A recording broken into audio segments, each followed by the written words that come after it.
Hey, Mike Levin, Sunday, March 8th. Out walking the big guy.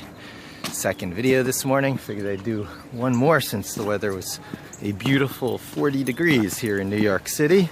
And I won't freeze my hand, and it puts these dog walks to great use. And I talked first about whether to pander to your audience versus doing your own thing that you just genuinely want to do. And of course, I side with the later. And the second thing that's on my mind lately that I wanted to think out loud about was getting over my hatred for PowerPoints. Yeah, all my life I've told the salespeople who just begged for PowerPoint after PowerPoint, and I would say custom application after custom application, that to back off. They're just looking for sales crutches. They're looking for things that they can walk in and turn the process of sales, which is actually a very involved and scientific process, into something more like marketing, which, although is also involved in scientific, it has much more automation to it.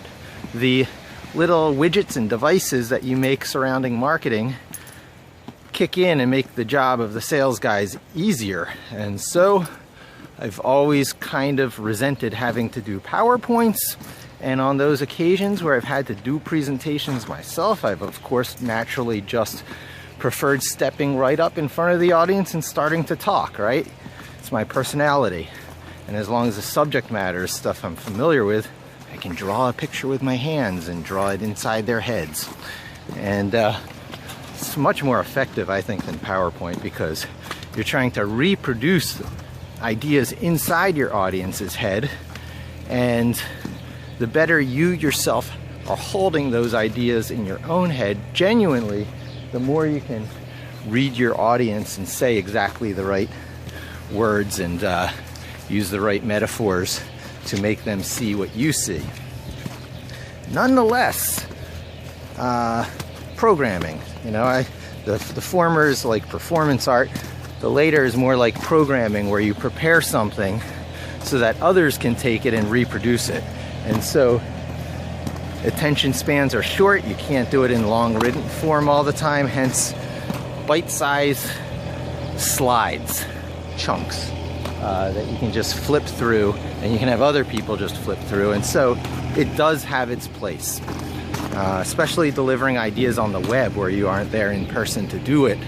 And oh, this is interesting. Someone just put this piece of artwork here. I guess they're giving that out. So if you like that, come and get it. 217, and I guess this is Park Terrace West.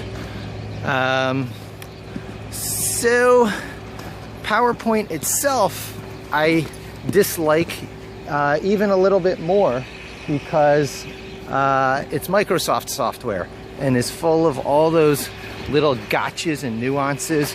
And of course, these days where the hardware doesn't mean a thing, you have this one very expensive install of Microsoft Office on a machine, and if it's not a laptop that you can take home with you, you're screwed. You can't keep working on it at home. Of course, they're trying to fix that, and Dropbox just rolled in the feature where you can edit Office documents through Dropbox. I have to try that out and see if you actually need the software on your other machines that have Dropbox or not.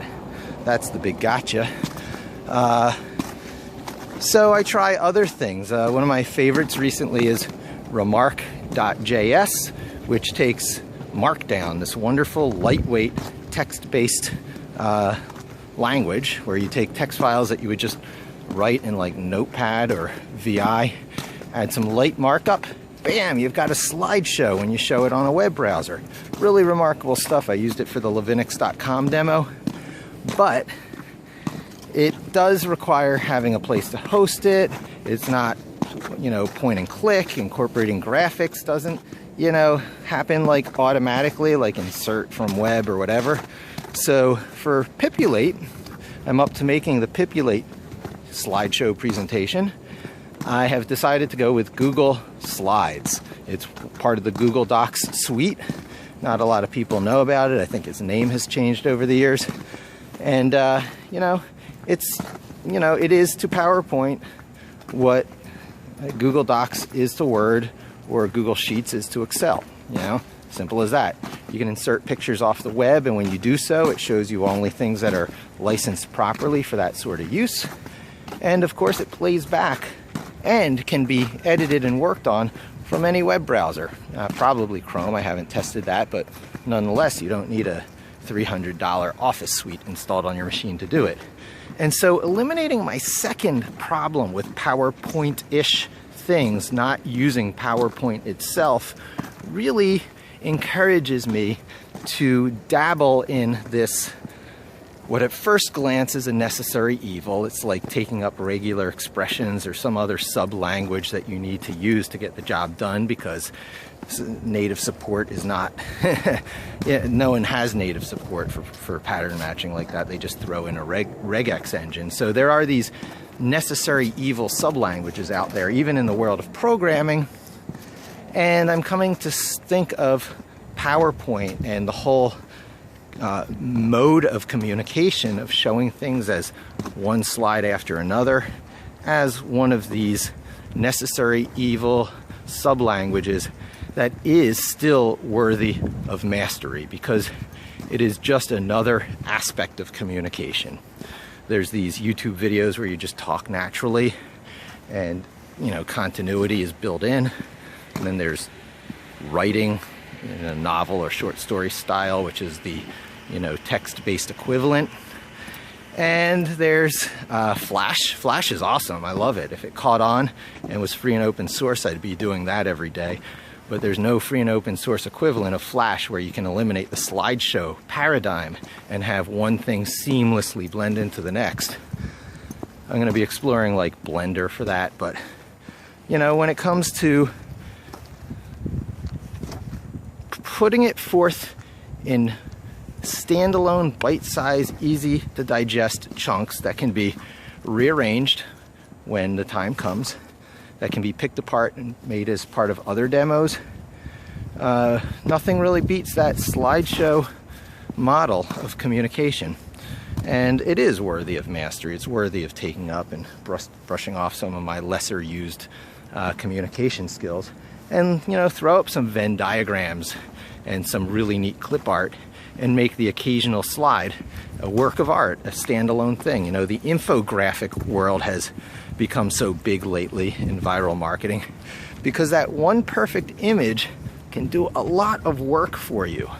And that is like the big wins when you're working in PowerPoint slideshow-like format. You can scatter in that one perfect slide that communicates a concept in an instant, better than all the talk in the world could do. And I'll try and do that. I'll probably be dusting off my Inkscape skills and using my Samsung Note with a pen to do a lot of little mock-ups. My mock-ups have so much personality and are animated because of Lenzu and some other tools I use, but they're not nice enough, polished enough for slideshow decks. So I gotta export it, turn it into structured graphics, color it up, give it some pizzazz. And for that, I will be using the Inkscape free and open source equivalent to Adobe Illustrator. And so that's that. That'll be an intermittent task as I perfect the Pipulate deck, trying to recruit the beta testers for Pipulate, which you can start to go and become right now today by just going to pipulate.com and doing the OAuth login, and you'll be on the Pipulate beta tester program. And I'll eventually just cut it off when it reaches the maximum number of users I plan on spending the money to support. So that's a good stopping point.